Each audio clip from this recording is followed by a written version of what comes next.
Mwenyezi Mungu mwingi wa rehema na utukufu kwa kutujalia uhai na afya njema na kwa kutuwezesha kuhudhuria katika tukio hili muhimu la uzinduzi wa mbio za Mwenge wa Uhuru kwa mwaka huu wa 2026. Napenda nichukue fursa hii kuipongeza mkoa wa Kusini Pemba na wananchi wote wa Pemba, kwanza kwa kukubali kuwa wenyeji wa shughuli hii, na pili kwa maandalizi mazuri ya kufanikisha sherehe hizi za kitaifa. Hongereni sana. Aidha, napenda kuwashukuru na kuwapongeza waratibu na wasimamizi wa shughuli za Mwenge wa Uhuru kitaifa kwa kazi kubwa ambayo wamekuwa wakiifanya ya kusimamia na kuratibu mbio za Mwenge kitaifa kwa ufanisi mkubwa. Ni dhahiri kuwa kila Mtanzania anaona faida za Mwenge katika kuchochea maendeleo, kuhamasisha amani, umoja na mshikamano wa kitaifa na kuimarisha muungano wetu. Nawapongeza sana kwa kutimiza wajibu wao vizuri na ushirikiano wao katika kutekeleza jukumu hili kubwa kwa ustawi wa taifa letu. Mheshimiwa viongozi na ndugu wananchi, falsafa ya Mwenge wa Uhuru inatokana na maneno ya Mwalimu Julius Kambarage Nyerere aliyoyatamka mwaka 1959 katika Baraza la Udhamini la Umoja wa Mataifa, na hapa nanukuu, kuwa sisi watu wa Tanganyika tungependa kuwasha mwenge na kuweka juu ya mlima Kilimanjaro, umulike ndani na nje ya mipaka yetu, ulete tumaini pale ambapo hakuna matumaini, upendo mahali ambapo pana chuki, na heshima palipojaa dharau. Mwisho wa kunukuu. Kauli hii iliashiria dhamira ya wananchi waliokuwa Tanganyika kuwa huru na kujenga taifa katika misingi ya haki, usawa na umoja. Mwaka 1961 Mwalimu Julius Nyerere alitimiza azma yake pale Mwenge wa Uhuru ulipowashwa na kuwekwa katika kilele cha mlima Kilimanjaro sambamba na bendera ya Tanganyika, ukiashiria ishara ya uhuru na mwanzo wa safari ya kujenga taifa imara la watu waliojaa matumaini, wamoja na wazalendo.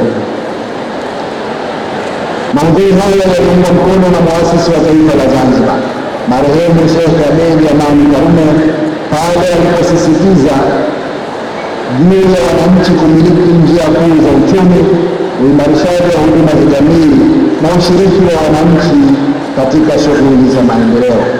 Hivyo kuanzia mwaka 1964 waasisi hawa wawili wa taifa letu wakautumia Mwenge wa Uhuru kama chombo cha kuhimiza haki, usawa, umoja na uwajibikaji katika ujenzi wa taifa, sambamba na kuangaza na kutokomeza maadui, umaskini, ujinga na maradhi. Mheshimiwa viongozi na ndugu wananchi, mbio za Mwenge wa Uhuru mwaka huu 2026 zinaambatana na ujumbe maalum unaohamasisha kulinda na kuimarisha amani, umoja na mshikamano wa kitaifa katika taifa letu, chini ya kauli mbiu isemayo Tanzania ni yetu sote, tushikamane kwa pamoja kuleta maendeleo. Ujumbe huu unatuhimiza wananchi sote wa Jamhuri ya Muungano wa Tanzania kulinda amani yetu na kuimarisha umoja wa kitaifa ulioasisiwa na waasisi wetu na kudumishwa na viongozi wetu waliofuatia katika awamu mbalimbali za uongozi kwa miaka 65 sasa. Tanzania imeendelea kuwa ni nchi ya kuigwa duniani kote na kujulikana kama kisiwa cha amani. Heshima hii kubwa kwa taifa letu katika jumuiya ya kimataifa imejengwa kwa nguvu kubwa na waasisi wa taifa letu Mwalimu Julius Nyerere na Sheikh Abeid Amani Karume, na imekuwa ni kipaumbele cha viongozi wetu walioshika madaraka ya nchi yetu katika vipindi tofauti.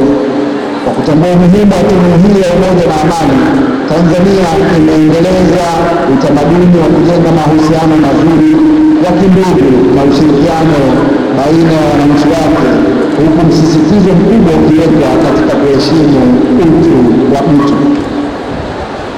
Mheshimiwa viongozi na ndugu wananchi, katika taifa letu amani, umoja, utulivu na mshikamano wa kisiasa na kijamii ndiyo misingi ya maendeleo endelevu. Utulivu wa nchi huwapa fursa viongozi kuandaa sera za maendeleo na kusimamia utekelezaji wake.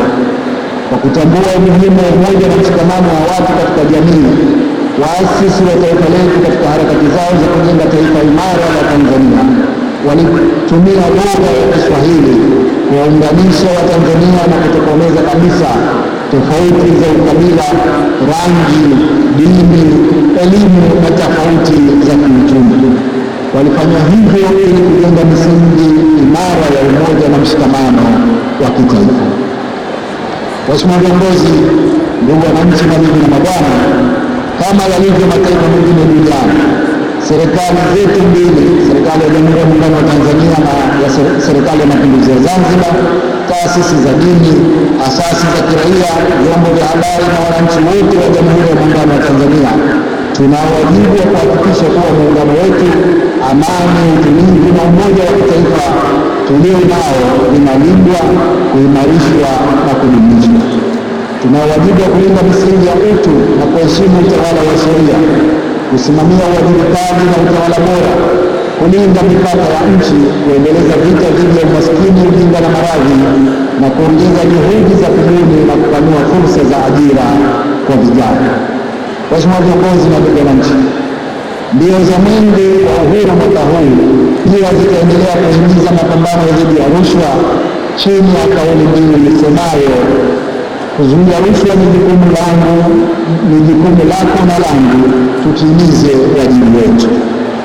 Kauli mbiu hii inatukumbusha kuwa mapambano dhidi ya rushwa ni jukumu letu sote. Vitendo hivi viovu vya rushwa katika taifa letu vimeundiwa sheria mbalimbali pamoja na taasisi za kisheria katika kuhakikisha vinatokomezwa kabisa. Hivyo ni wajibu wetu wananchi sote kushirikiana na taasisi zinazohusika katika kutoa taarifa na kushiriki kikamilifu katika mapambano dhidi ya rushwa, kwani ni adui mkubwa wa haki na jitihada zetu za kuleta maendeleo nchini. Sote tunafahamu kuwa mapambano dhidi ya rushwa si jukumu la serikali pekee, bali ni wajibu wa kila mmoja wetu. Tushirikiane kukataa rushwa na kuwafichua wanaojihusisha na vitendo vya rushwa ili tuwe taifa lenye kuzingatia kuwepo kwa haki, uwazi na maendeleo endelevu.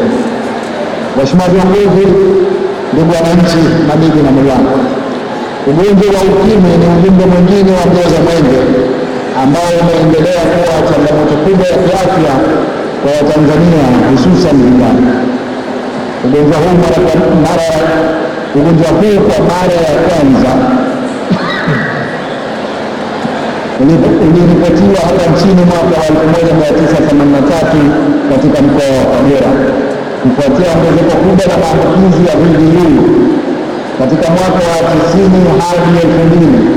Mwaka 2021 serikali ya Jamhuri ya Muungano wa Tanzania ilitangaza UKIMWI kuwa janga la kitaifa na mapambano dhidi ya UKIMWI kwa ajenda ya kudumu katika mbio za Mwenge wa Uhuru kila mwaka. Kwa mujibu wa Tanzania HIV Impact Survey mwaka 2022-2023, kiwango cha maambukizi ya VVU nchini kimepungua kutoka 7% mwaka 2023-2024 hadi 4.4% kwa sasa, na watu takriban milioni 1.7 wanaishi na VVU nchini.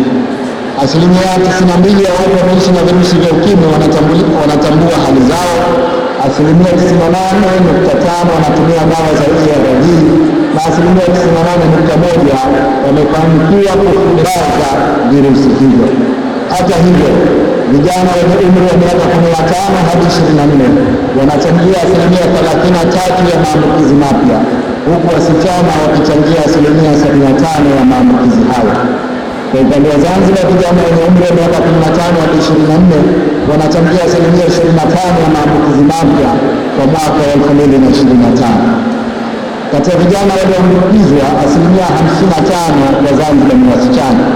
Takwimu hizi zinaonyesha dhahiri kuwa UKIMWI bado upo na ni changamoto kubwa kwa ustawi wa afya zetu na nguvu kazi ya taifa. Serikali ya awamu ya 6 chini ya uongozi wa Dkt. Samia Suluhu Hassan na Serikali ya Mapinduzi